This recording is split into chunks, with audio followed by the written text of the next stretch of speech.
This is the story of a man who had a dream and had the dedication and perseverance to realize it. After studying chemical engineering in his home country of India, he immigrated to Germany, where he worked on creating designs to reduce the waste of oil when converted into gasoline. Soon after, he immigrated to the United States, where he worked for another company in the field of oil recycling. Since 1991, he has been a member of the Irvine Rotary Club, which works to provide humanitarian service around the world. Mr. Khurana, welcome to the show. Hello, my friend John Lincoln. Hello, Mr. I'm Khurana. I am Indian, born in India, which was combined with UK at that time, England, part of England, all US. I'm born in 1942, so I'm about 83-year-old right now, and we had to move from that part, which became Pakistan. The city was Lahore, and that was given in the division of the country between a Muslim country and a secular country, India. And we had to move to India, and we moved to New Delhi, which is capital of India, as you know. So I was there till the age of 22 when I completed my degree in chemical engineering from Delhi University. So, can you describe your experience in college? In the college, it was a chemical engineering, what you call it, what is Polytechnic University. It was named Delhi Polytechnic, and it was part of the University of Delhi. And that was the only engineering college in the whole north of India. Uh, very well very well regarded as a good source of information and education. And I did a lot of work again on research work, which I liked in chemical engineering. And what I developed there was a process in refinery, how to make household domestic gases from oil, because there were not much natural gases available.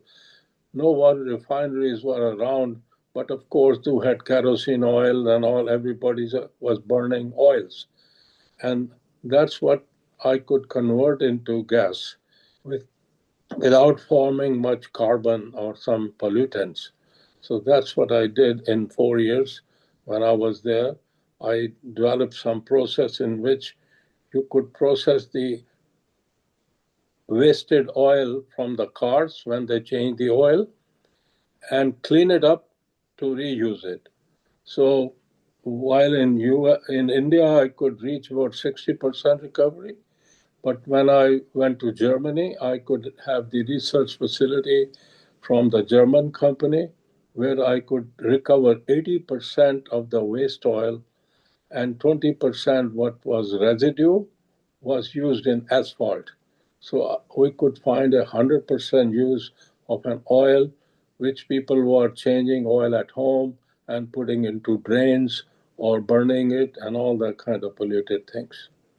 So I had a That, very successful life in my academic career, which was used by me for the rest of my life. that sounds quite interesting. Could you share one specific experience you had in college, maybe something a professor said to you that made you realize that this is what I have to do with my life? Yeah, that was there were a couple of very nice professors working with me. I have become very bad in names, but these people were very interested in me because academically I was doing well. That's what the professor likes you if you are good in their subject. So the couple of people took extra interest and asked me question, what do you like to do on this or that and all that. My most of the efforts went into converting oil into gas with not much pollutions and wastage. So, the oil has got a lot of heavier chemicals which convert into asphalt and things like that. So all my attention was very academic, I would say that. So based on what you said, it sounds like you had a very stellar academic portfolio. So then how come you weren't able to find any jobs in your area? The reason was very simple. The chemical engineering which I studied was not a kind of main engineering people are going into India. India was just a new economy, mostly going in building steel plants, power plants, and things like that.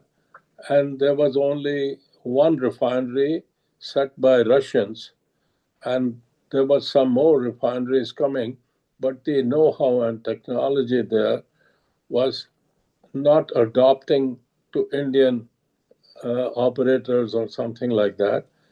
So there was kind of a not a resistance, but there was no economic activity in these areas. So there was hardly only one synthetic chemical plant making rubber for the tires about 250 miles from Delhi, where I went for interview, and the guy who was interviewing me, um, I wouldn't say that, but he was kind of prejudiced that I was showing a great respect and great authority on oils and all that, which he didn't like. And then he said, "No, you have to go as a, we don't all do all this, so you have to learn and all that." He offered me a very little money. It was even not enough to live alone for me in that town. It was a very small town. Name was Bareilly, about 250 miles from Delhi. So when I came back, I discussed with my family, and they also felt that lowering his standard of life to that level is not worth it. So I should wait for another opportunity. So what I kept doing was I kept going to the missions in India. For example, England, they had a kind of cultural center, and there I could see all the American, Indian, sorry, German, and English papers. So I went and looked at them almost every 2 or 3 days. I would drive up there. I had a little scooter, Vespa, Vespa made in Italy. So I could earn that scooter from my scholarship in the college. I got a government scholarship for 4 years. So that was enough for me after a year to buy a scooter. And I did not bother my family with it. And that scooter took me to, with very little gasoline, it took me to these places, maybe 5, 10 miles from my home. So one of time I was reading a newspaper, which was a translation of German uh, newspaper, uh, and it has an advertisement from a very large pipe manufacturing company, Demag AG, and they were producing gases. They want to produce gases, but the process to produce was an English process from a well-known company called ICI, Imperial Chemical Industries, from England. So when they saw my little bit knowledge and all, which I wrote to them as a letter. In those days, there was nothing else, no emails, nothing. You can only send letter. And I was astonished. After 15 days, I got a call from the um, embassy of Germany to come for visa collection. I was totally surprised. All I wrote was what I did and what I can do in gas production and all that, and I got the job. And so they sent me a ticket, and I got the visa, and I got first time a passport made for me within 15 days, and on board of the Air India flight to to Frankfurt, which is a major city airport, and to further flew um, into Dusseldorf, where the company was situated. So when I went there, they handed me over all the manuals and said, "Now you design this." Because of my knowledge of English and having a chemical engineering, all the knowledge with English, and also having worked privately into gas production and all that, um, very quickly I produced a design for them, which was actually embarrassing for the boss of that company, that he had 6 engineers working on it for the last 6 months, and they have produced only rough things because they needed a lot more knowledge of engineering and chemical processing, which I had. So I was very lucky. In 6 months, I was promoted to be a regular engineer, equal to salary and everything like the local ones. So that was a good break for me. So 3 years, I designed about 3 plants for them and also participated in construction. One of the plant was in Bavaria, where the night temperature reached uh, about 35 degrees.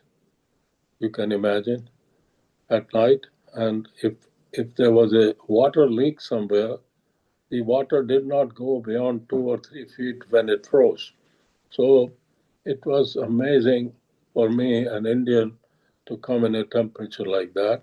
But I could put on a lot of clothes and survive that. And I did in 3 years about 3 units, and they were all working okay. So when I came back to Dusseldorf again, they told me that, this project is no more interested into our company. It was a big gas pipeline company that made pipelines, so steel company. So they told me, you can work in our compressor department or something if you like. I know you will do it, but I'm sorry for that. But I said, okay, but it's so accidental that one company, when I told the licensor in England that I plan to leave this, they told me, halt, we have another licensor in next door, Holland. Holland is Netherlands, next door neighbor.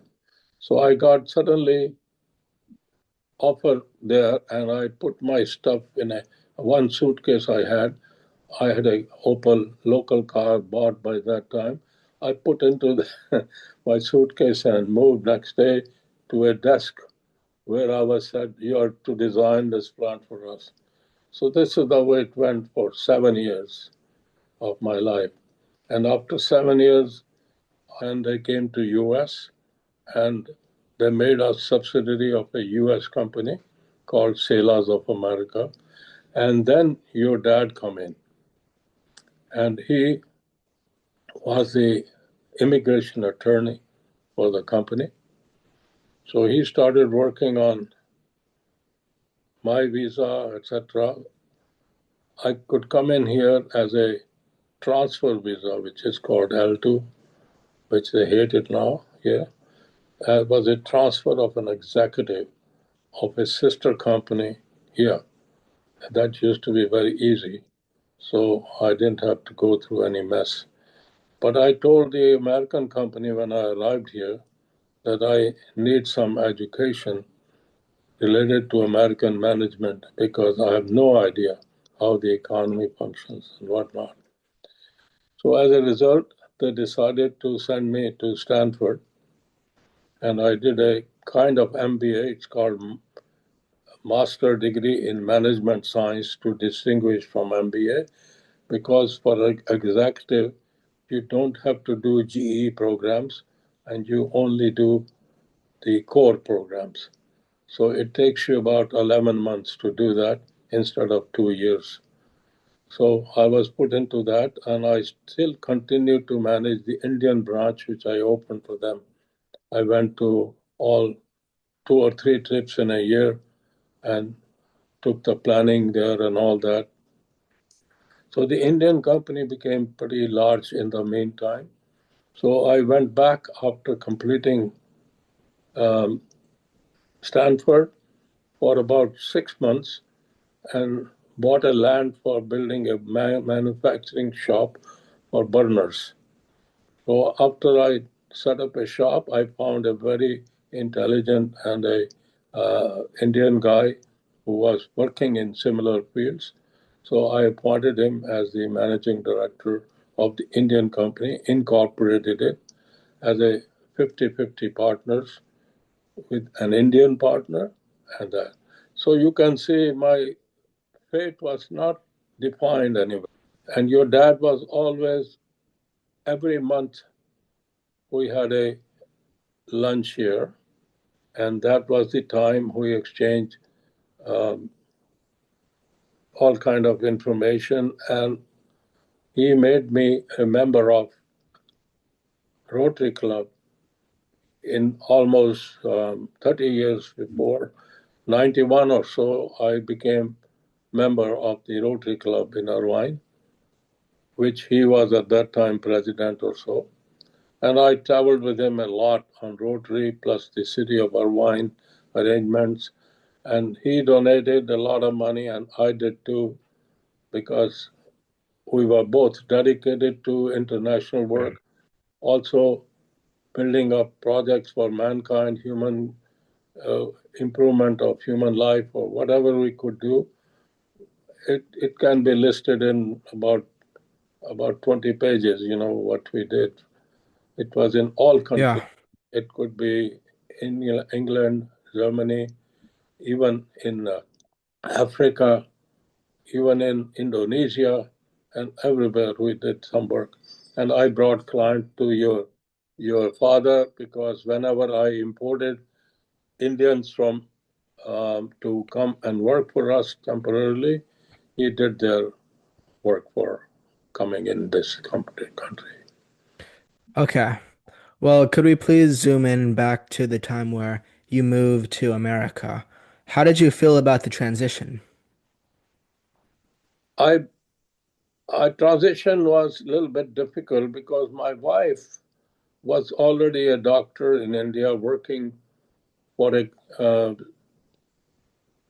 working for a medical college. There was a new medical school open, and she was kind of working as a teacher for anatomy, anatomy, and taking students to villages and all that kind of stuff. So I felt kind of difficult or guilty in breaking her nice career and take her with me to here. So she knew all the time that I was interested to come here. So we had at that time already 2 children and 2 daughters in India and also in Holland. They were there. The children were in Holland. So we were back from Holland when we came to America. So at certain time, I have to ask the company that I should be supported for my family in US. I can't just you're paying for my fee and everything else. So they fixed up a good um, stipend for me for 1 year that I will be out of the job. But my job remained that I was still to take care of the Indian company. Yeah, so I noticed you said that um, being a cons when you were a consultant, there wasn't much to do. Could you please describe what exactly the role included? For me. Yeah. So as a consultant, what happens is because the plant cannot employ a full-time process guy. It is very expensive for them. Now the unit is working, and suddenly something doesn't do right, the product is not right, or the raw material coming in is not coming right. So then they call you. They call me and they say, you know, we want to increase our capacity by 10%, and this and that problem comes in. We are not able to heat up it properly or whatever, described in proper language. And I tell them, okay. And then I study the whole thing and I tell them it will take me 3 weeks or a month. Sometime I have to continue with you for 3 or 4 months, and my fee will be, let us say, $25,000. So they come back, they negotiate or they accept it, depending on how needy they are.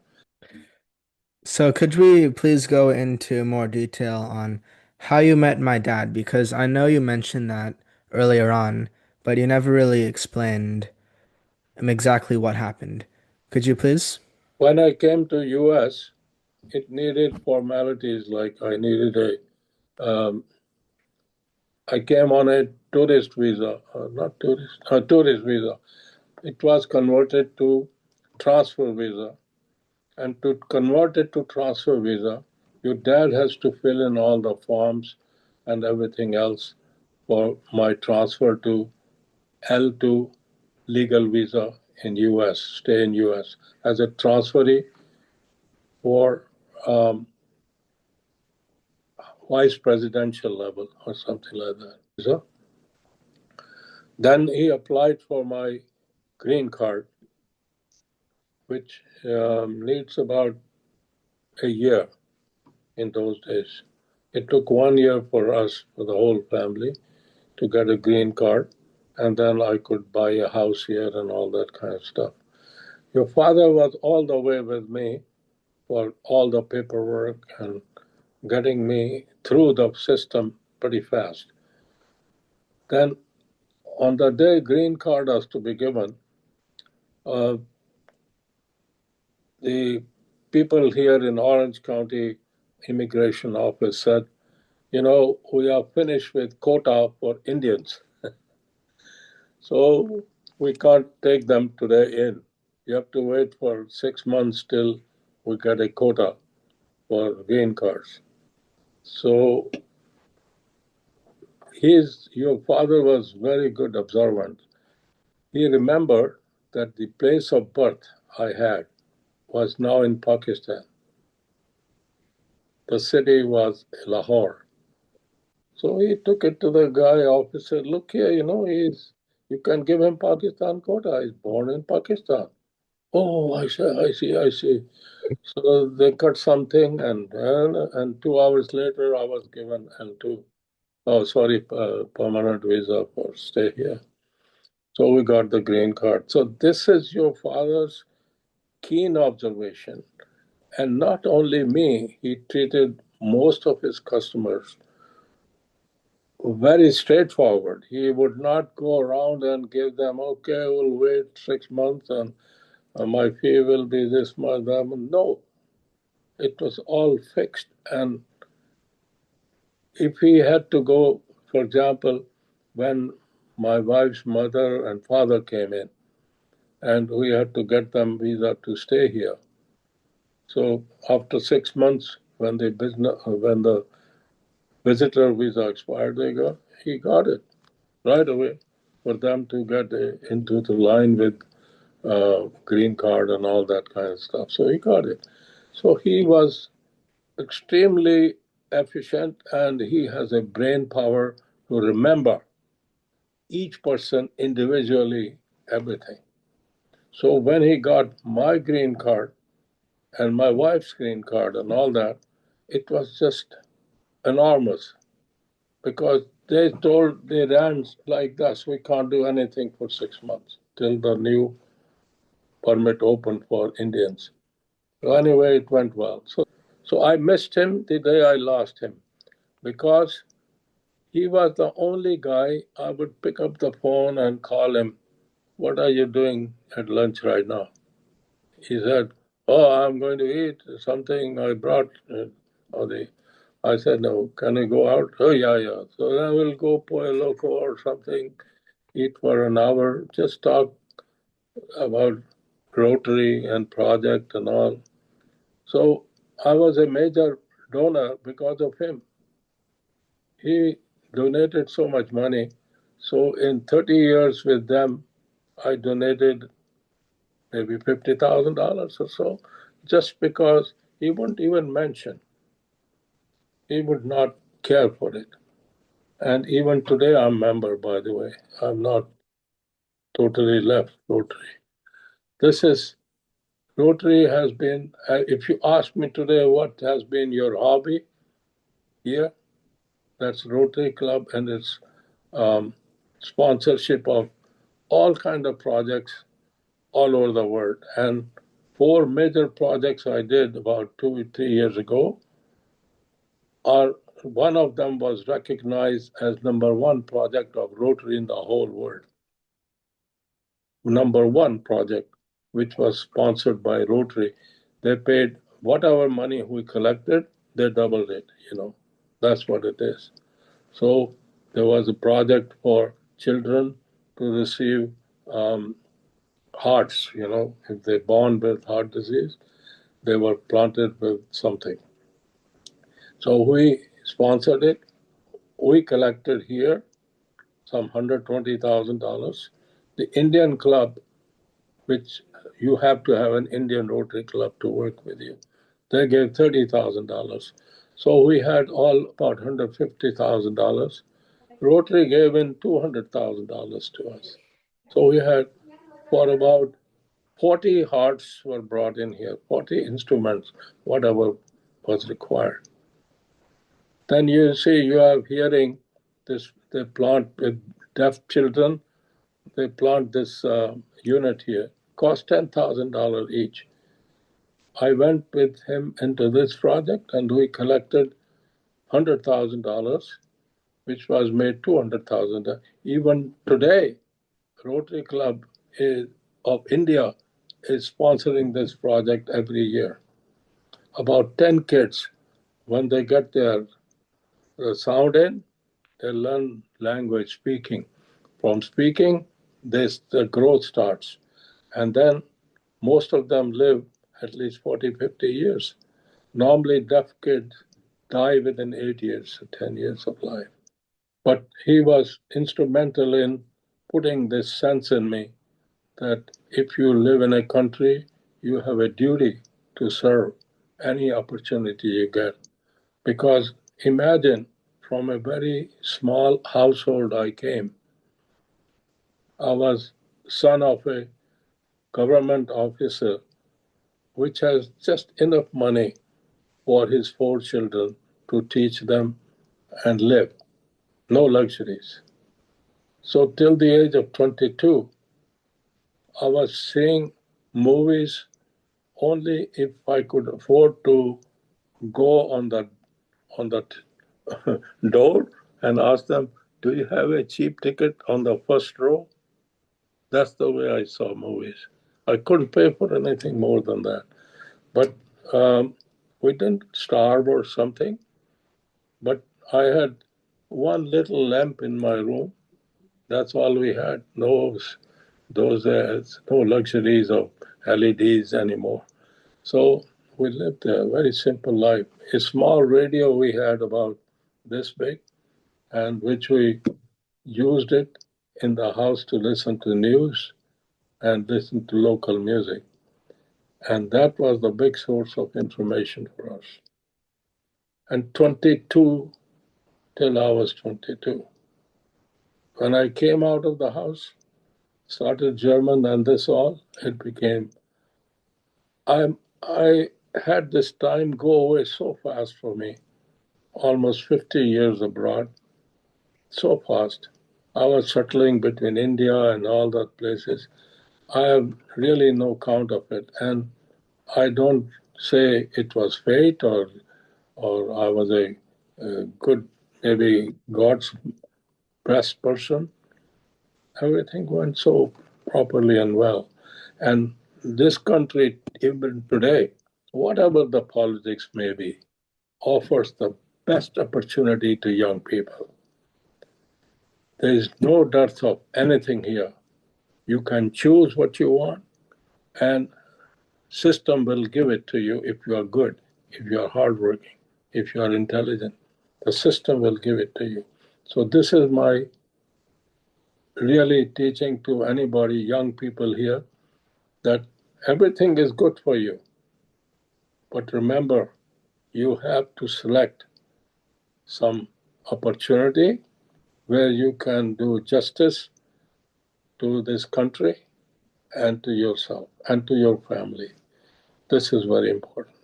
So my life has been bestowed with so much offers, and I never planned anything. I looked at the offer and said to myself, can I do it or not? If I can't do it, I refused. So please, and tell anybody you meet as a young man, and for yourself too, if you are dedicated to something and it's legal and nice, do it and follow it with whole enthusiasm. Don't feel disgusted if it is failing or something. But if you believe this is a good start, good thing for me, this is what I want to do it. So, anyway, any other question you have? Well, that was very inspiring what you just said. But I was interested in some of the details of the Rotary Club. So, what exactly is the mission of it? How many members are there, and how do you guys meet up? Worldwide, there are about 1.5 million people who are members of Rotary. In every country, it has a different status and different way it performs, but the mission is same. Mission is to create opportunity for the local countries and bring them a level where they can exist with with good living. So good food, good agriculture, good everything. So we cannot do big projects. We can't do. We are individuals in Rotary Club in Orange County. Previously, there was no women allowed till about 10 years ago. No woman was allowed. Only men used to be the member.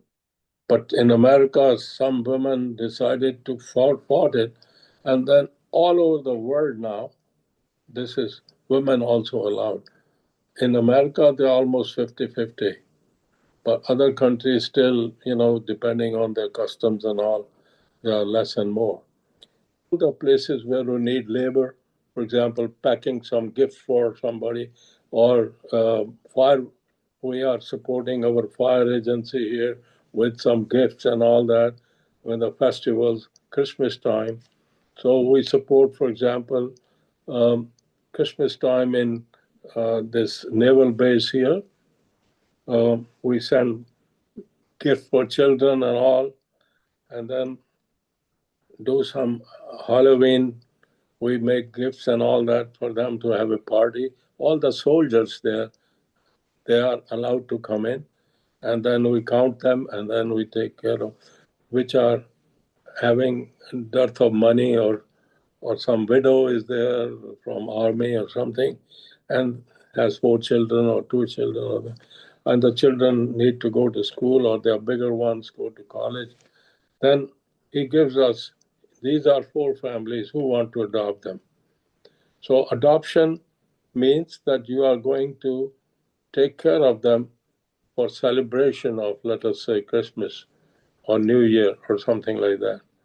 So you take over, and then you ask the other members to help you, give you some more money or something, or buy something for us or something, or give them a truck to carry it, or all kind of work. So it's like a family. One club is like a family. We work for each other and ourselves and everything, and still maintain our regular profession, whatever we have. We help each other in profession too. Like we have a guy who's a good agent for selling Christmas, oh, sorry, not Christmas, selling us the insurance for my car or so. We support him. We go to him, say, okay, my car is this, and the insurance from this and this company is cheaper than what you are quoting. So he has to wiggle it in or create this and make sure that we get the right price. So this is the way we support each other members. I will send you separately the mission today so that you could see really in detail what it is. It is very well understood and there are no doubts about it anywhere. This has been around now 50, 60 years, Rotary here, and worldwide about 150, 200 years probably. And it was founded in Chicago by a lawyer, and it has multiplied since then all over the world. India has a one very big club, Rotary Club, huge clubs. All over, all the states have about 150 clubs, all big cities. Here we have in Orange County alone, we have 52 clubs up to Long Beach. So this is what it is. So if you are interested in, when you are ready to join, we'll put you into our junior club. Okay, that's great to hear, and it does sound really interesting. Well, I don't think I have any more questions for you in specific, but is there anything you want to talk about before we end the recording? I just want to say I'm 83. So I'm hoping I'll make it to 90 because all I have to do is to stay active, participate in your household things and all that. And if you don't have outside anything, do at home. Have some um, kind of gardening or something like that. These are very important things after retirement. This is the message I want to give you. Must stay active. There's no reason to shut down and say, no, whole day watch TV or don't do anything really necessary. Well, reading, writing, all is good too, but also activity. Your body must move, even though going around the outside of your house, around it once in a while, but 5, 6 times a day, you should move. Don't sit down. So this is my last message to you. And next time, I will prepare more once I know what you really want to hear. Okay? Okay, well, that's wonderful. I really enjoyed your interview and I deeply appreciated your closing message. Say hello to your mom, and we'll get together very soon at my home, and I'll entertain you some good Indian food. Okay? All Okay, right. Bye bye. thank you. Bye.